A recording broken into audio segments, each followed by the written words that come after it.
ಆಜಿ ಮಸಾಲಾ. ಎಂತ ಅಡಿಗೆಯ ರುಚಿಯಾಗೋ ರಹಸ್ಯವು 20 ರೂಪಾಯಿ. ಕಾವೇರಿ ನೀರಿಗಾಗಿ ಮತ್ತೆ ತಮಿಳುನಾಡು ಖ್ಯಾತಿ ತೆಗೆದಿದೆ. ದೆಹಲಿಯಲ್ಲಿ ಕೆಲವೇ ಕ್ಷಣಗಳಲ್ಲಿ ಸಿಡಬ್ಲ್ಯೂಆರ್ಸಿ ಸಭೆಯನ್ನ ಮಾಡಲಿದೆ.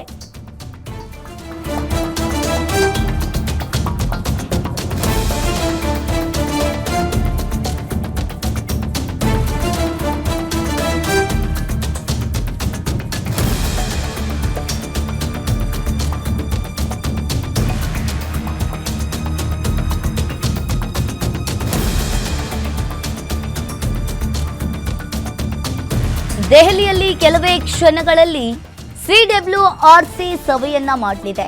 ಮತ್ತಷ್ಟು ನೀರು ಕೇಳ್ತಾ ಇದೆ ತಮಿಳುನಾಡು. ಸಿಡಬ್ಲ್ಯೂಆರ್ಸಿ ಸಭೆ ಬಳಿಕ ಮಧ್ಯಾಹ್ನ ಸಿಡಬ್ಲ್ಯೂಎಂಎ ಮೀಟಿಂಗ್ ಆಗಲಿದೆ.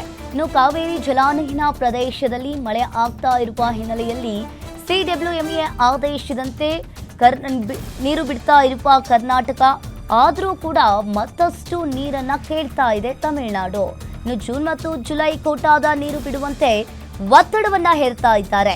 ಇವತ್ತಿನ ಸಿಡಬ್ಲ್ಯೂಎಂಎ ಸಭೆಯಲ್ಲಿ ಒಂದು ರೀತಿಯಾಗಿ ಎಲ್ಲರ ಚಿತ್ತ ನೆಟ್ಟಿರುವಂಥದ್ದು.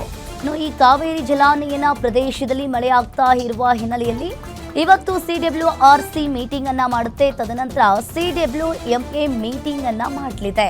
ಇನ್ನು ಏನು ಬರುತ್ತೆ ಅನ್ನೋದನ್ನ ಕಾದು ನೋಡ್ಬೇಕಾಗತ್ತೆ. ಇವತ್ತಿನ ಸಿಡಬ್ಲ್ಯೂಎಂಎ ಸಭೆಯಲ್ಲಿ ಎಲ್ಲರ ಚಿತ್ತ ಹಾಗಾದ್ರೆ ಏನು ಆದೇಶವನ್ನ ಹೊರಡಿಸ್ತಾರೆ, ಏನು ನಿರ್ಧಾರವನ್ನ ತೆಗೆದುಕೊಳ್ತಾರೆ ಅನ್ನೋದನ್ನ ಕಾದು ನೋಡ್ಬೇಕಾಗತ್ತೆ. ಈಗಾಗಲೇ ಒಂದ್ ಕಡೆ ಕಾವೇರಿ ನೀರು ಹಂಚಿಕೆ ವಿವಾದಕ್ಕೆ ಸಂಬಂಧಿಸಿದಂತೆ ತಮಿಳುನಾಡು ಸರ್ಕಾರವು ಈ ಕರ್ನಾಟಕದ ವಿರುದ್ಧ ಸುಪ್ರೀಂ ಕೋರ್ಟ್ ಮೆಟ್ಟಿಲೇರಿತ್ತು.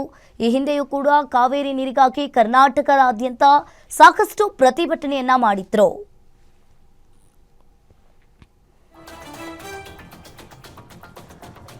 ಇತ್ತೀಚಿನ ಬಾರಿ ಮಳೆಯಿಂದಾಗಿ ಕರ್ನಾಟಕದ ಕೆಆರ್ಎಸ್, ಕಬಿನಿ, ಹಾರಂಗಿ ಮತ್ತು ಹೇಮಾವತಿ ಜಲಾಶಯಗಳಲ್ಲಿ ಒಟ್ಟು ಈಗಾಗಲೇ 77.537 ಟಿಎಂಸಿ ನೀರು ಈಗಾಗಲೇ ಸಂಗ್ರಹವಾಗಿದೆ. ಇನ್ನು ಜಲಾಶಯಗಳಲ್ಲಿ ಸಾಕಷ್ಟು ನೀರಿದ್ರೂ ಕೂಡ ಕರ್ನಾಟಕ ನಮಗೆ ನೀರನ್ನ ಬಿಡ್ತಾ ಇಲ್ಲ ಅಂತ ಹೇಳಿ, ಮತ್ತಷ್ಟು ನೀರು ಬೇಕು ಅಂತ ಹೇಳಿ ಈಗಾಗಲೇ ತಮಿಳುನಾಡು ಖ್ಯಾತಿ ತೆಗೆದಿರುವಂಥದ್ದು.